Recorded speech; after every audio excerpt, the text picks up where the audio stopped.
This is our graduation ceremony recognizing the 174 graduates of the School of Information this year.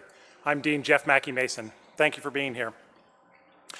First, I'd like to speak directly to the graduates. Graduates, if you have a sister or a brother who supported and encouraged you on your journey, please rise and stay standing. If you have a grandparent who has supported or encouraged you, please rise. And I think I'll get the rest of you on the next one. If you have a mother or a father, please rise. Now I'd like you to turn and look for your families or face the camera at the back if your families are watching on our worldwide webcast and say thank you to them for their support and encouragement.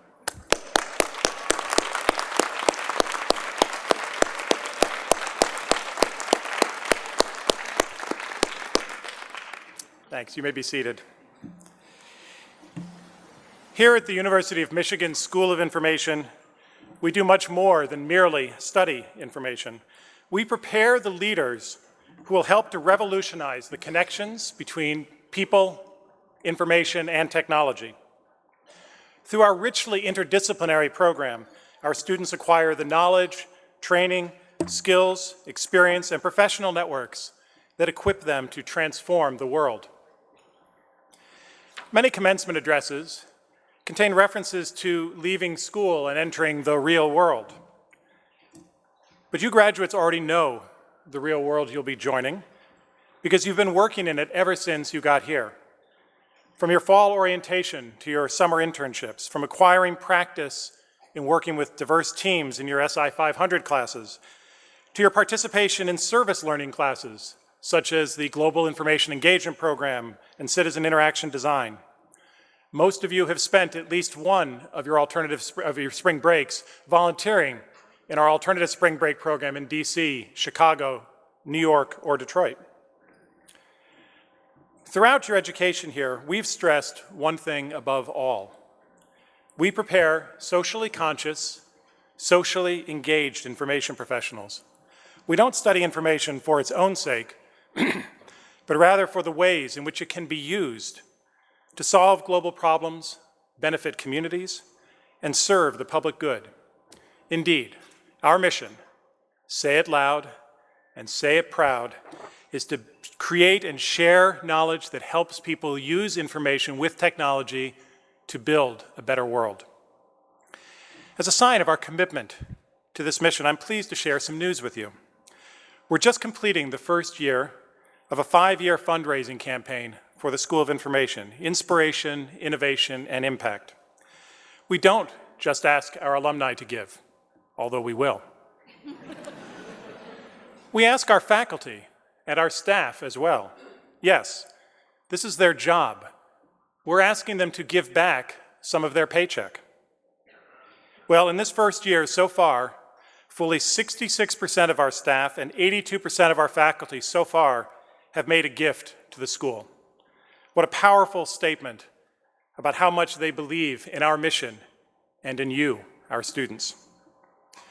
The investment we've made in you and that you've made in yourselves is now about to pay off. You're an extraordinary group, and we expect extraordinary things from you. Congratulations, class of 2014.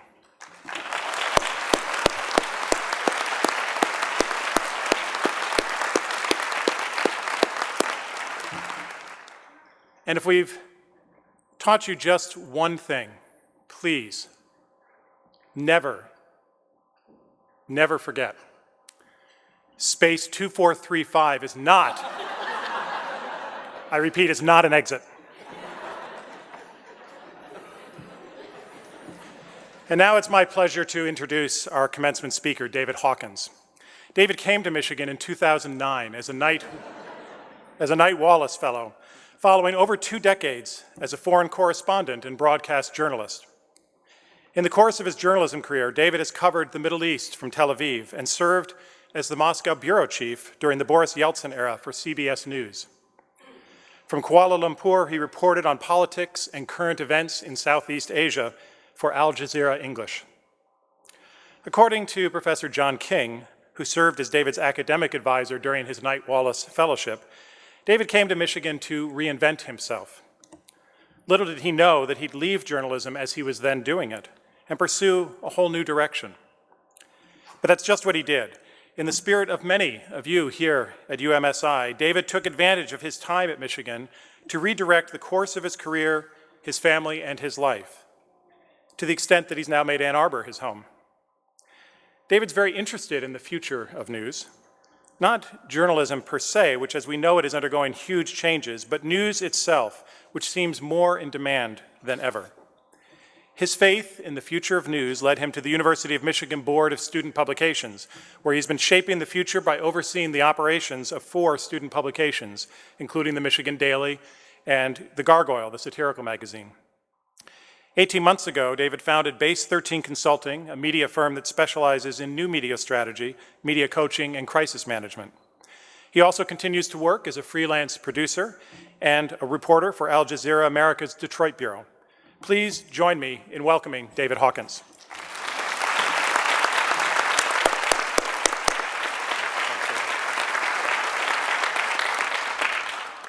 I'm honored to be speaking with all of you today, but if I was as smart as all of you, I'd be sitting amongst you instead of sitting amongst you in a cap and gown instead of and listening to some other veteran of the information wars tell you old war stories.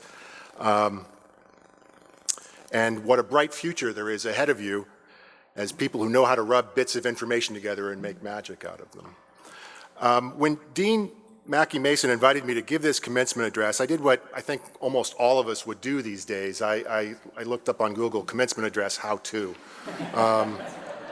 And I found out that there were 3 keys to giving a successful address. One is know your audience, which I think I kind of do. The second is include a joke, but don't try too hard to be funny, and to keep it short. When I met Jeff to make sure that the invitation wasn't a practical joke and he actually wanted me to come here and address you, he stressed the keep it short part. And that's not really going to be a big problem for me because I made a pretty good living for a long time as a television network correspondent, explaining things like the Palestinian-Israeli conflict in 90 seconds or less.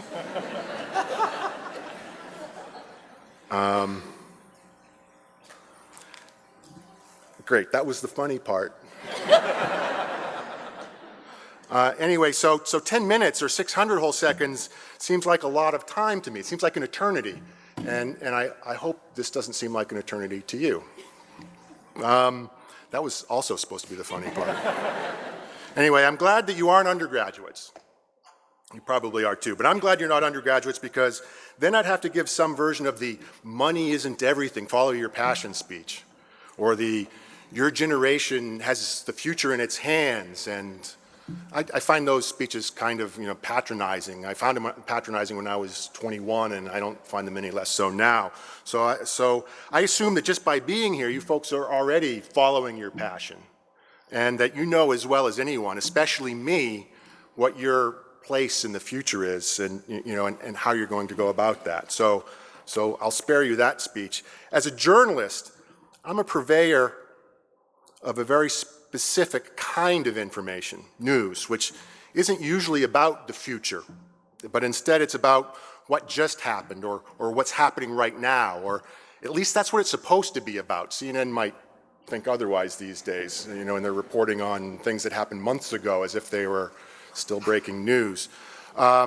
Actually, the word journalism betrays its age, referring to a journal, a book of bound paper in which the day's events were recorded with a pen. You all know what those are, right? And ink. As an aside, not long ago, when I was in business school, I worked on a project related to online education, which is a big thing right now. And I did some research to find examples of educators' reactions to the introduction of new technology. And you might find this interesting. Ballpoint pens will be the ruin of education in our country. Students use these devices and then throw them away. The values of thrift and frugality are being discarded. Businesses and banks will never allow such expensive luxuries. That's from a teacher's magazine, written in 1950. Imagine what those people would think about smartphones or tablets in class. Anyway, this obviously isn't a journalism school, at least not yet, or I'd be giving a very, very different speech. But we do have information in common. Another thing we have in common, I think, or I hope we have in common, is the desire that the information we provide to our audiences or our customers is not just accurate but useful, that it has a purpose, and that purpose is a positive one, that it makes the world somewhat less complicated and a better place. A lot of journalists are struggling with that right now, and some of them end up as objects of ridicule on the Daily Show or the Colbert Report, and deservedly so. But there are others who still take the mission of journalism very seriously. People like Jeff Greenwald, who just won a Pulitzer Prize for his reporting on Edward Snowden, who also takes information, his part in the information world, pretty seriously. He may spend the rest of his life in Russia or in a federal penitentiary for leaking information about how the government goes about getting information about all of us.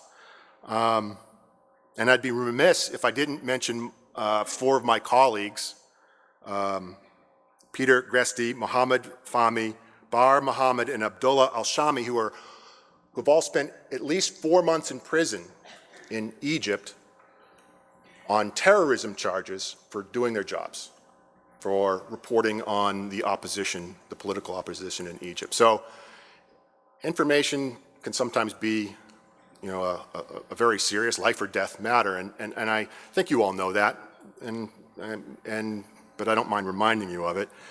What fascinates me about this place, about all of you here in the university, at the University of Michigan School of Information, is that there are about 170 of you graduating today, and that you come from such a variety of different academic backgrounds, 100 or more than 100 different undergraduate majors. That is diversity. And among you are technologists, experts in human-computer interaction, information theorists, archivists, healthcare data specialists, and yes, librarians, the heart and soul of this school. And who doesn't love librarians? This diversity shouldn't be surprising, I suppose, because after all, information touches everything. We don't really live in a universe. We live in a dataverse. Some people say we live in the information age, and I think that's wrong. I think we live in the too much information age. I understand some of you may think that's heresy, and I don't think it's a bad thing, but I still think that there's the amount of information that we all are exposed to now is just exponentially larger than it was just a few decades ago. And that's why what you all do is so important. I know your parents have been telling you that you're special for years, but now it actually happens to be true. Your job is to make sense of it all. That's a big job. Thank you in advance. So now we'll get to it. I'm not actually done. By my calculation, I haven't really used all 600 of my seconds of allotted time, and I still have enough time to tell you a short story about my father and a very early iteration of cloud computing. My father was a mathematician by training, a meteorologist by profession, but his passion was painting and poetry. He worked for the United States Air Force in the 1970s, and when I was a kid, like any kid, I'd say, what do you do at work, Dad? And he'd say he was a meteorologist. But to me, a meteorologist was a guy who went on television and told you what the weather, or what he thought the weather was going to be like tomorrow. And he didn't do anything like that. Instead, he and some other guys figured out a way to digitize clouds, to turn that data into useful information to improve the targeting of US nuclear missiles. So here's a guy who's an artist, poet, painter, looking at one of nature's wonders, these puffy white things in the sky, and converting them into bits and bytes so that bombs can go where they're supposed to go. my intention right now isn't to go all Kurt Vonnegut on you and preach, bum you out with a warning about, the evils of science and technology and all that. And as far as I know, it never really bothered my father a bit that his small, it never really bothered him. He enjoyed his work. And maybe his small scientific contribution eventually led to something like Google Earth, I don't know. Or maybe it's the reason advertisers can target you specifically with, geolocation ads that they pump to your cell phones. But it wouldn't be a bad thing if you think twice about working for the NSA and write more poetry. It's just that I think that with the possible exception of rainbows, clouds are perhaps the least data-like things in the universe, or dataverse.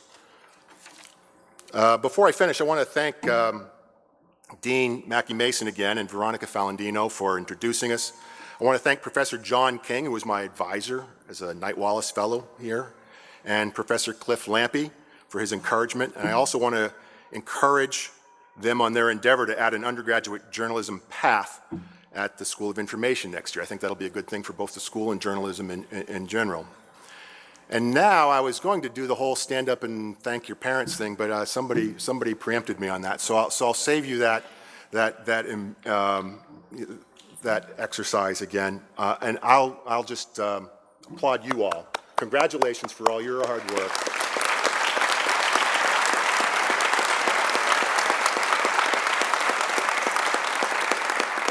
And congratulations to all of your parents and your brothers and sisters and loved ones who've put up with all your nonsense these last couple of years.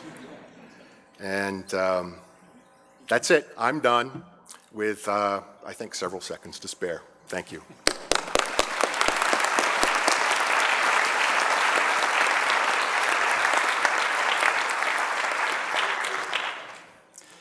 Next, we're going to hear from the outgoing president of the School of Information Masters Association, Michael Wayne Harris. Michael?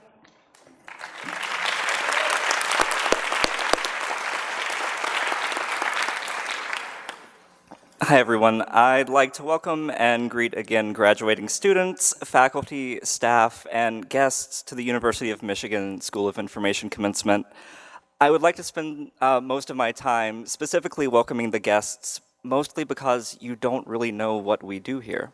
If you haven't had the conversation yet this visit, like you have at all of your past Christmases and vacations and summers, you will be asking the graduate who you're here to support, so what is it that you do at the School of Information? Let me preempt that conversation for you.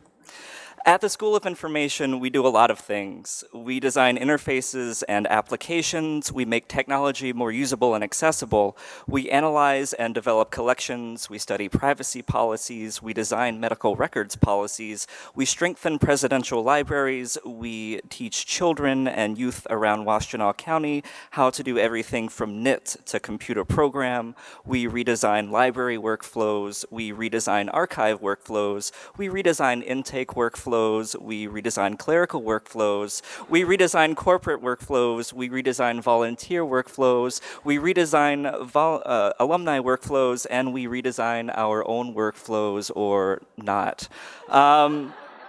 We do these things in all kinds of places. We do them in Ann Arbor. We do them around Washtenaw County. We do them in Jackson. We do them in Lansing. We do them in Detroit. We do them in Chicago. We do them in New York. We do them in Salt Lake City. We do them in Austin. We do them in San Francisco. We do them in the Big Ten. We do them in the Ivy League. We do them in the Library of Congress. We do them in elementary schools. We do them in the inner city. We do them in underdeveloped rural areas.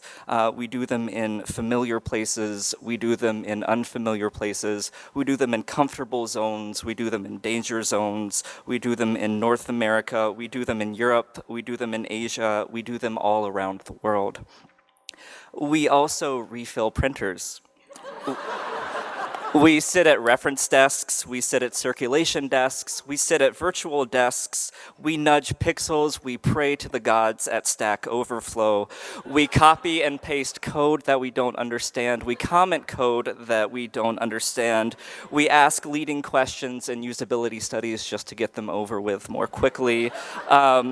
We go on Code Academy, we design with the user in mind, even when the user is not as intelligent or as capable or as well-spoken as we are.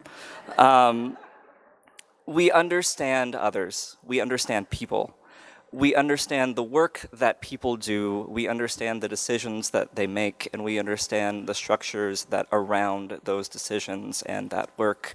And we do that in order that we can make their work and we can make their decisions better and more effective and more satisfying.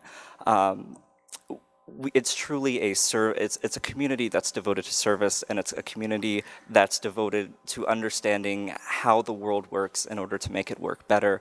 As idyllic as that sounds, it's true.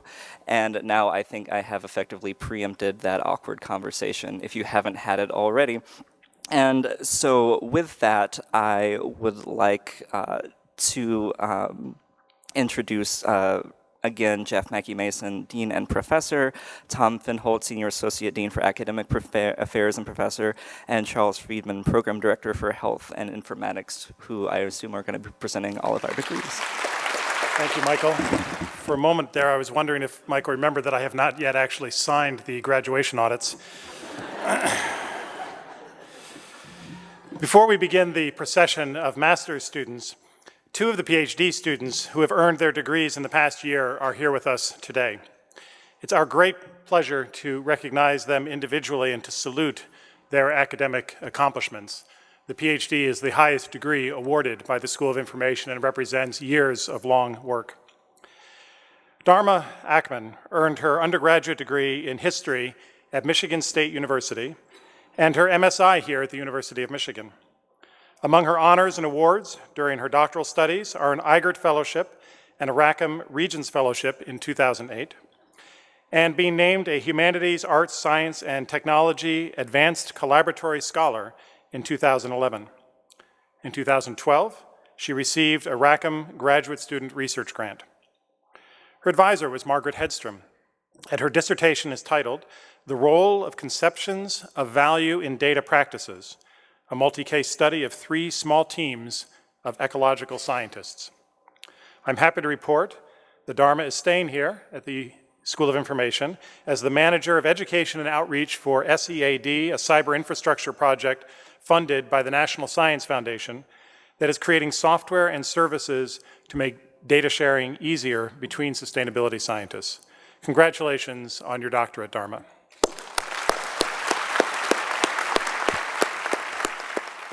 Congratulations, thanks so much.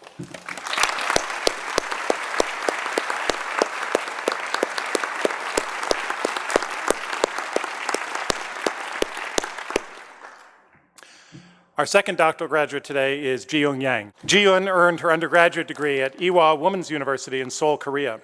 She also earned an MSI here at the School of Information in 2007 before joining our PhD program.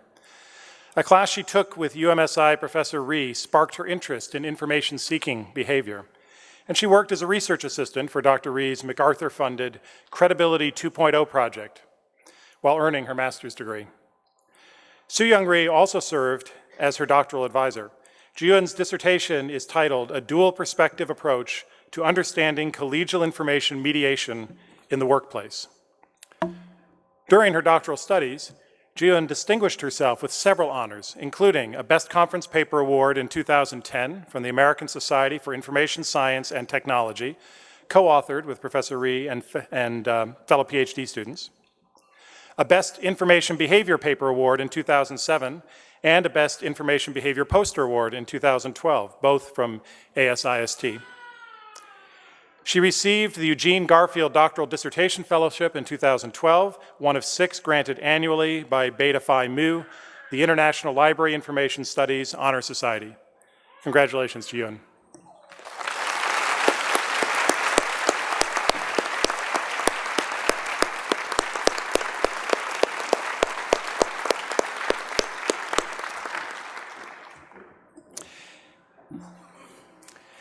You may have noticed that, and you will as they cross the stage, that many of our students today are wearing a braided cord in addition to their other academic regalia. These are service cords awarded by the Ginsberg Center for Community Service and Learning. The center's mission is to engage students, faculty, and community members in learning together through community services and civic engagement. The cords recognize students who have committed to over 20 hours of volunteer service in a single term. Of our 174 graduates today, 114 have received these cords, a testament which truly reflects the depth of commitment our students feel to service. This commitment is demonstrated by their participation in volunteer activities throughout their time at UMSI, including Alternative Spring Break, the A-Squared Data Dive, and the Martin Luther King Jr. Service Day. In the auditorium today are dozens of students who gave up one or both of their spring breaks to work at nonprofits and government agencies like the Smithsonian, the New York Public Library, the Adler Planetarium, the Detroit Historical Society, and the U.S. Federal Trade Commission. In January, they were among the 90 SI Service Day participants who worked on databases at the Matai Botanical Gardens, organized and cataloged the student library at 826 Michigan, and the music collection at WCBN-FM, and uploaded book titles to a database for a bilingual after-school program. In short, they embody the philosophy of UMSI to use information to improve people's lives and strengthen society. And now, with pleasure and pride, we present the 2014 Master's candidates of the School of Information. Charles Friedman, director of our Health Informatics program, will read the names of the Master of Health Informatics graduates. Then Tom Finholt, Senior Associate Dean for Academic Affairs, will read the names of the Master of Science in Information students. Catherine Donaldson. Anthony Eccleston.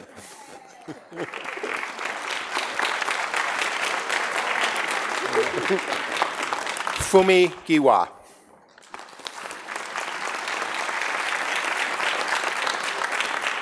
Kyle Heckerman. Connie Jen.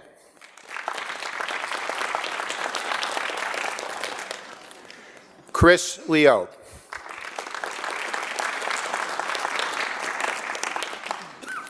Thomas Mott.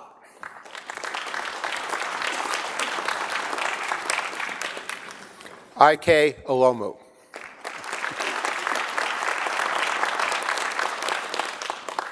April Sage.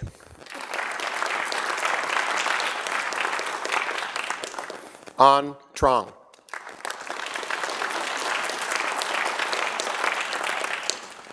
Lindsay Verost.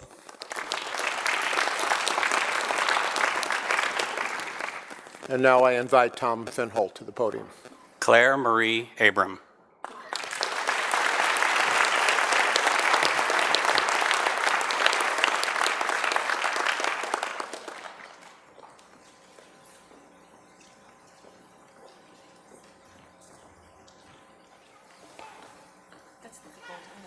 Maria Immaculada Alicos Boras.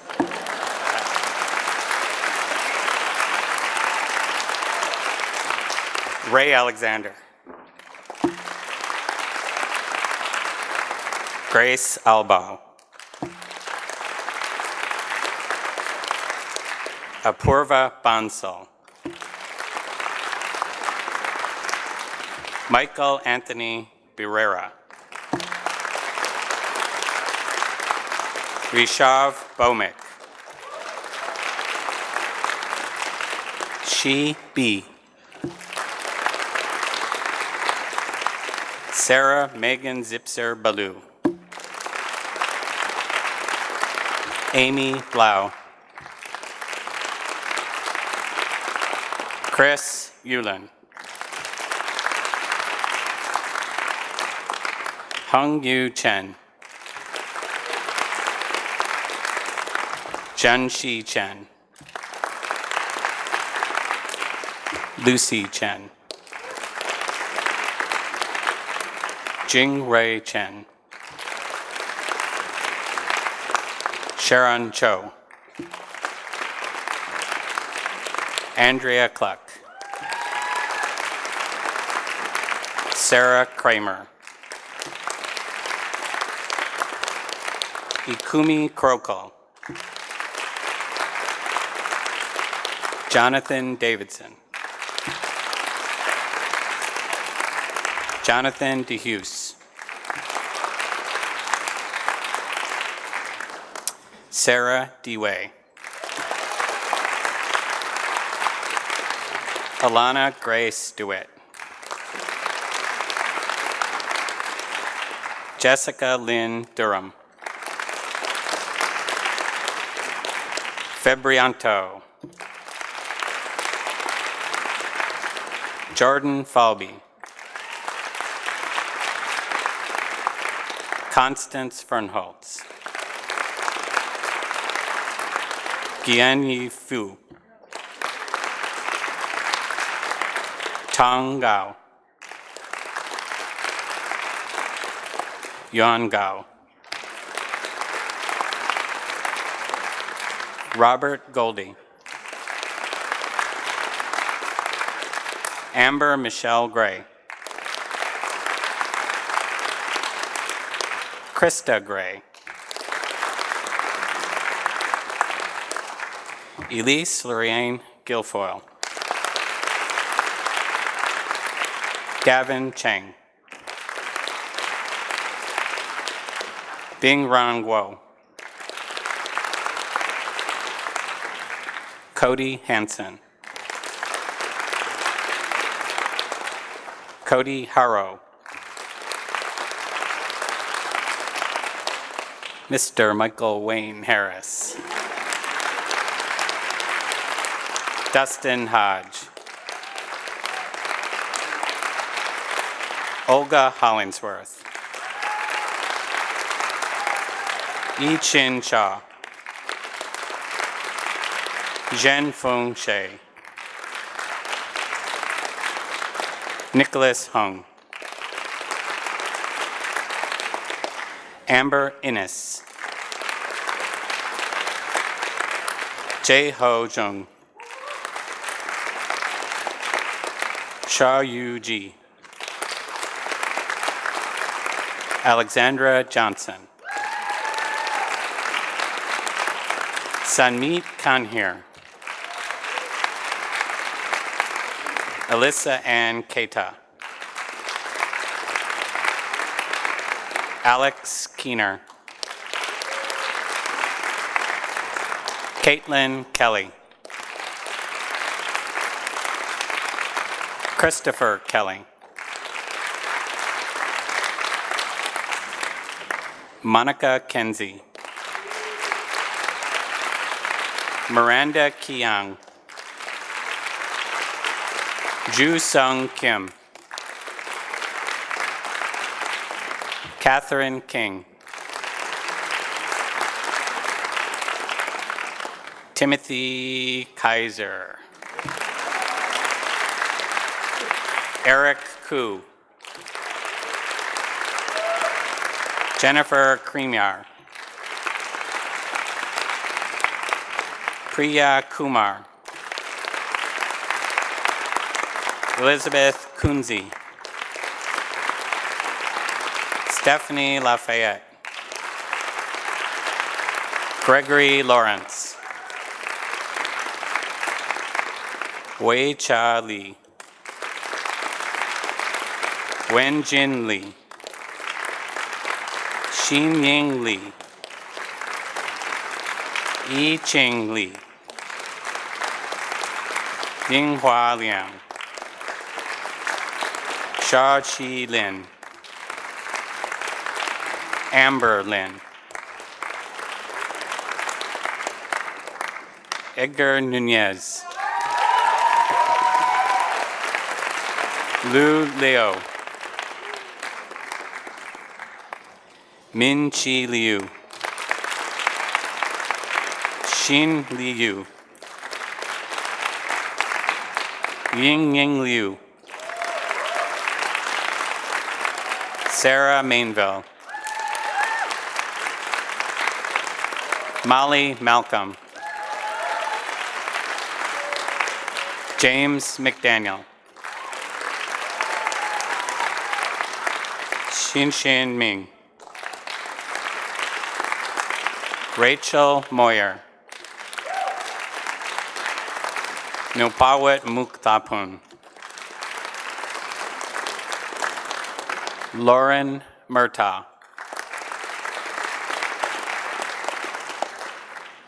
Anna Muth.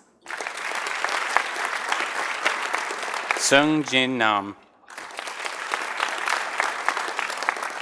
Eve Celeste Niger.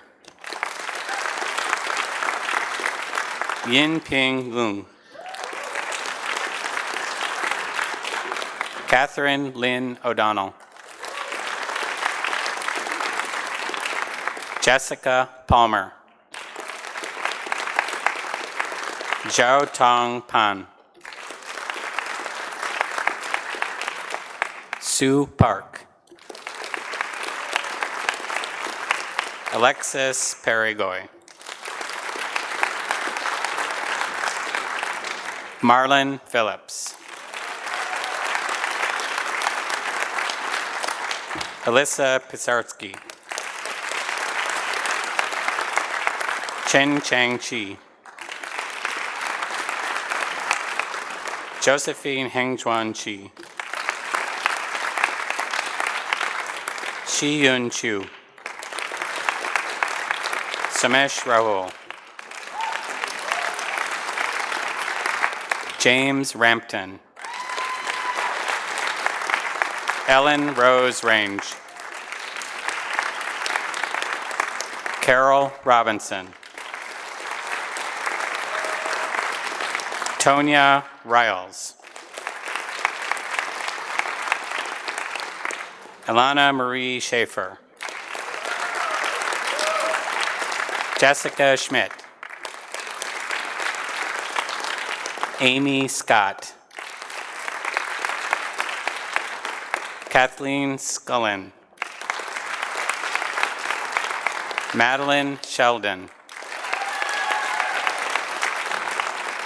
Suruthi Shetty. Shilpa Shukla. Aisha Siddiq. Maria Smith. Kevin Robert Smith. Mark Sprang. Shelby Strummer. Jiunxing Turn. Jing Yu Tan. Claire Rose Tetrao. Saket Onakat. Krishna Vadravu. Rohit Werhamaran. Derek Van Ash. Jessica Venlet. Lan Boba. Joe Voss. Shanshang Wang. Kenneth Weinberger. Wei Shin Che. Nan Shin. Ker Shu. Ni Yan. Yi Fan Yung. Ji Thing Yi. Jin Yin Yi. Mara Youngman. Kan Yu. Han Kung Yoon. Sha Wei Young. Bin Zhou. Cheng Chi Drew. Yun Jin Lin.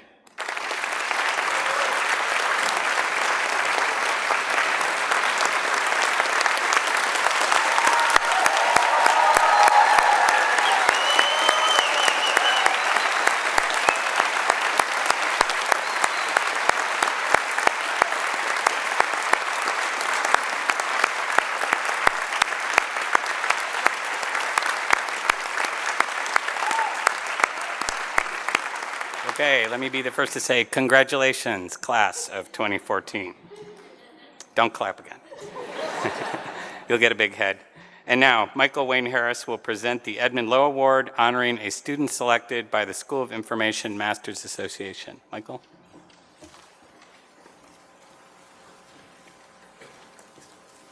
I'm very grateful to present the Edmond Low Award, which is given to one master's student who has earned great esteem in the eyes of his or her peers. The Edmond Low Award is selected by student leaders from across the master's programs who gather at the end of the year to reflect on how our peers have made substantial impacts to our student body. And this year's Edmond Low winner is Madeline Sheldon.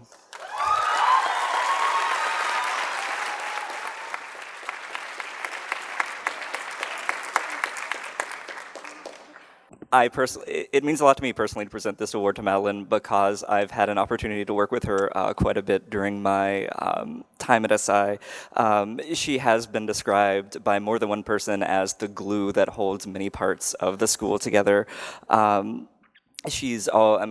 who knows her and has gotten to spend any time with her knows that she is a person who is incredibly dependable and hardworking and committed and always encouraging and always a very kind-spirited person. Madeline, I'm great to be able to call you a peer and a friend and a coworker. So thank you.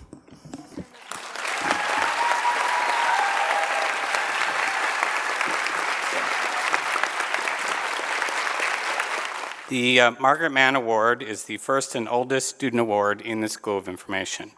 It was established in 1938 by the University of Michigan Library Science Alumni Society to honor Associate Professor Margaret Man upon her retirement. Professor Mann was the first external faculty member to be hired into the new Department of Library Science when it was created in 1926. She achieved national distinction as an educator in her field, and her textbook on cataloging remained a classroom standard for over 30 years. This award is given annually to one or more students who demonstrate exceptional academic ability and professional promise. In presenting the Margaret Man Award today, we recognize the heritage of the School of Information and the reminder of the deep roots of professional education in the information field at the University of Michigan. We are pleased to add this year's award winners to the long and distinguished list of achievers over the past 7 decades. And I encourage you to take a look at that long list on the newly mounted plaque on the 3rd floor of North Quad. Today we honor 2 students from this year's graduating class. Our first Margaret Man Award winner is Sarah Dewey.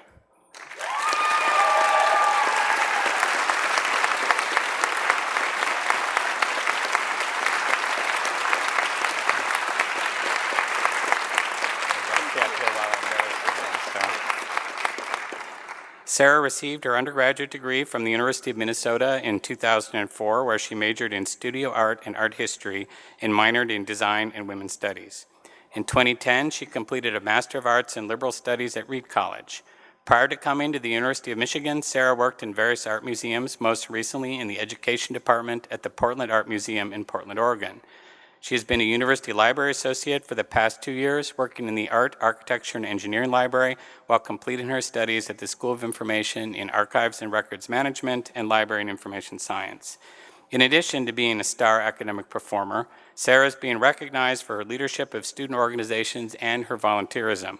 She has been an officer of the student chapter of the Society of American Archivists and led a volunteer team that handled local arrangements for a faculty conference in the summer of 2013.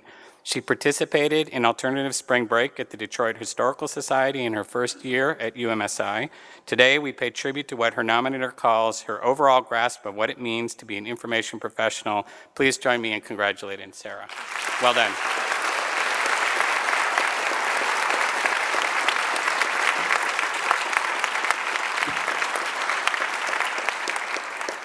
Our second Margaret Man Award goes to Priya Kumar.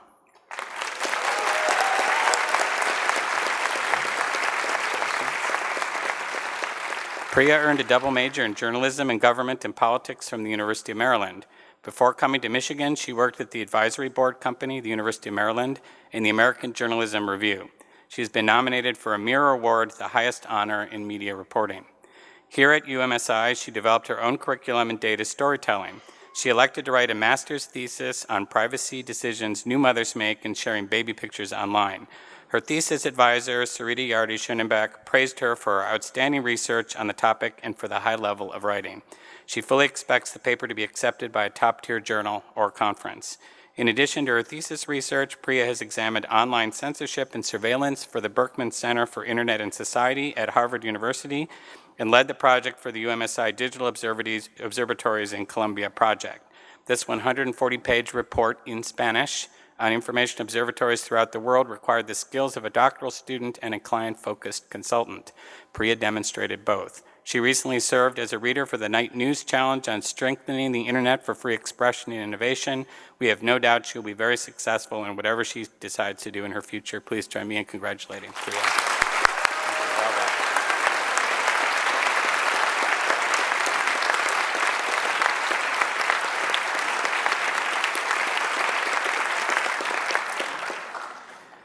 Last year, the School of Information introduced the first new student award in 40 years, and the first award ever named for a student.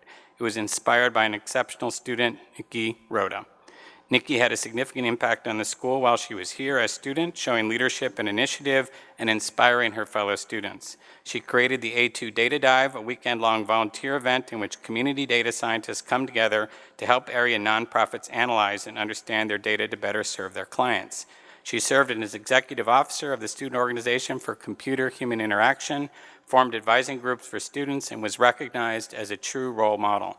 As one of her colleagues said, ultimately she made UMSI a better place to be a student. The Nikki Candelor Rhoda Student Impact Award celebrates a student who has shown initiative and dedication to service, has influenced the culture and climate of the school in positive ways, has been a student leader and good ambassador, and has left a lasting legacy. It is with great pleasure that I introduce the first recipient of the Nikki Candelor Rhoda Student Impact Award, Nikki Rhoda.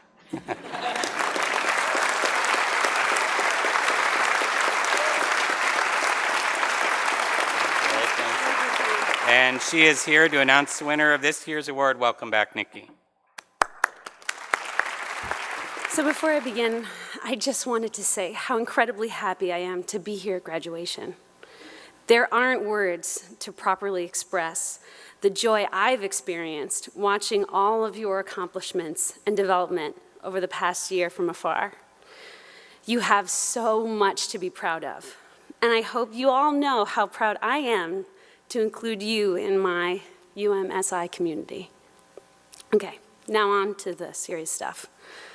I have the very great honor to name the second recipient of the Nikki Candelor Rhoda Student Impact Award to someone I knew and worked with during my last year here at school. Please join me in congratulating Lan Voba.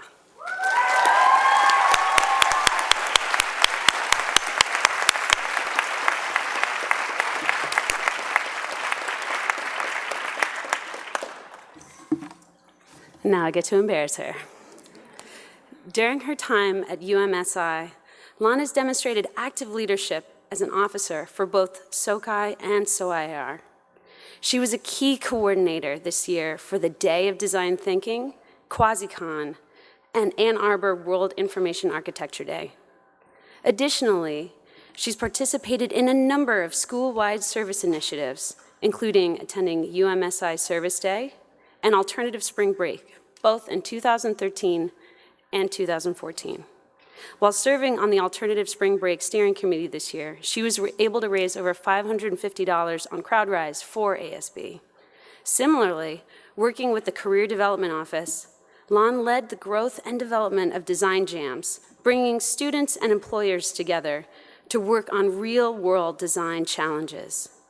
By creating an administrative infrastructure for these events, she has ensured their continued benefit to students going forward. Having completed the graduate certificate in health informatics, Lan has helped bridge the distinction between MSI and MHI programs through her research, planned activities, and group work.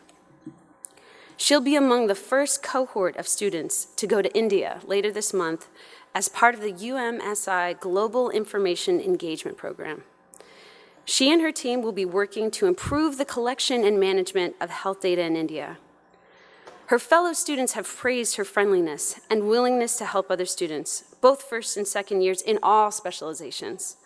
As one student summed it, Lon has made outstanding contributions to the UMSI community through action and spirit over the last 2 years. She is well on her way to making the world a better place. It is my great pleasure to be the first to congratulate you, Lon, for your immense contributions to the school. Thank you.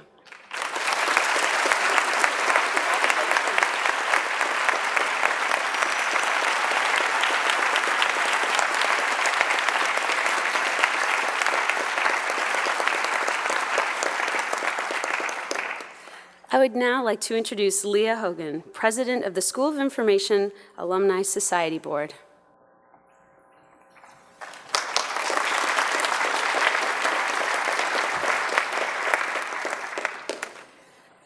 So I only have 3 minutes, so I'm either going to talk really fast or skip a lot of what I wrote. So, first of all, I want to say congratulations to all of the graduates. I've been really honored because I've actually gotten a chance to work either directly or indirectly with a lot of you. And I'm very impressed with your focus, your hard work, your dedication, and your passion for the information profession. And I look forward to working with you for many years to come.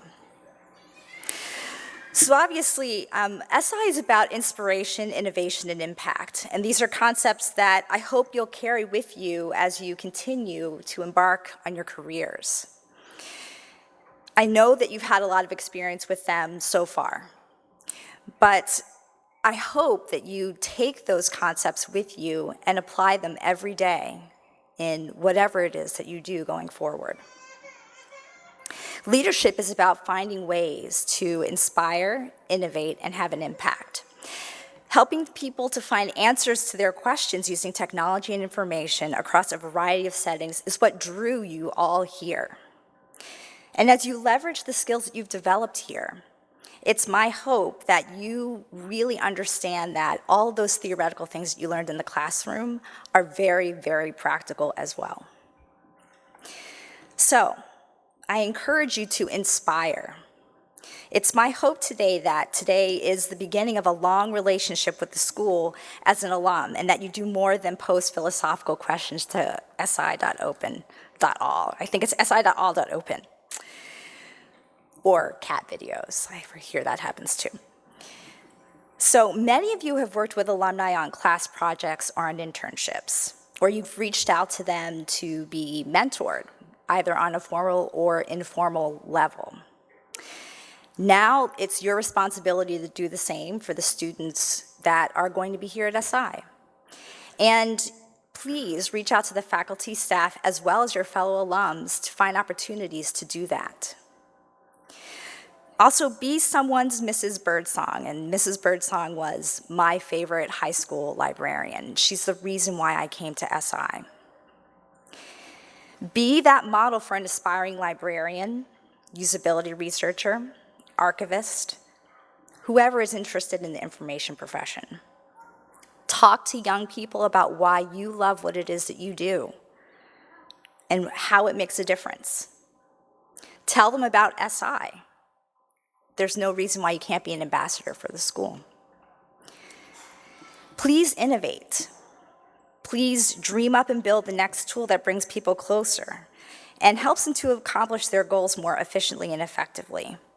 Being able to point to something that you were responsible for is an incredible feeling. Everything around you in this room, everything around you in the world was someone's dream. So make our collective reality a better one. Make a point of having an impact. And obviously, part of this is donating to the school. Directly and indirectly, you've had this experience because someone donated to the school. And whether that was you are a scholarship recipient, or you participated in alternative spring break, or you enjoyed the student lounge, those donations help to make this possible. So please continue this tradition and help benefit the next generation of students. Finally, I'm going to ask you to do something that typically only happens at convocation. So get ready. So look to your left, Really do it. All right, look to your right. Okay. The reason why I ask you to do this is, for the rest of your careers, these are going to be the colleagues that you're going to be working with. You're going to be reading their books, running into them at conferences, consulting with them, and you're going to see them in all sorts of settings that you never expected to see them. If you don't know them, if you don't know the people sitting next to you right now, and I hope most of you do know each other, please make a point of meeting one another before you leave campus. You know already that they're really interesting people. They're about to get even more interesting. So stay in touch with them, and when you have questions or ideas, or you need to go out and get a beer to celebrate, call them up, text them, whatever it is, get in touch. But you'll always be glad you did. So enjoy celebrating, and welcome to the University of Michigan School of Information Alumni Society.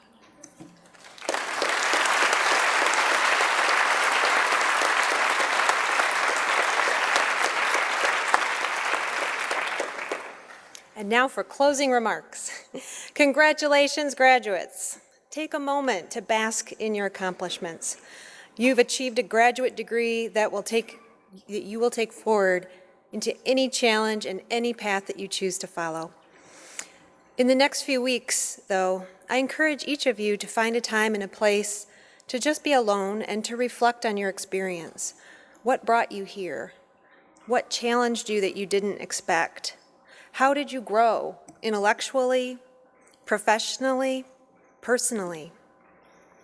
Through reflection, we further our learning. Being a reflective practitioner as you move through your career will help you continue to learn from your experience and to navigate options and decisions, both difficult and exciting.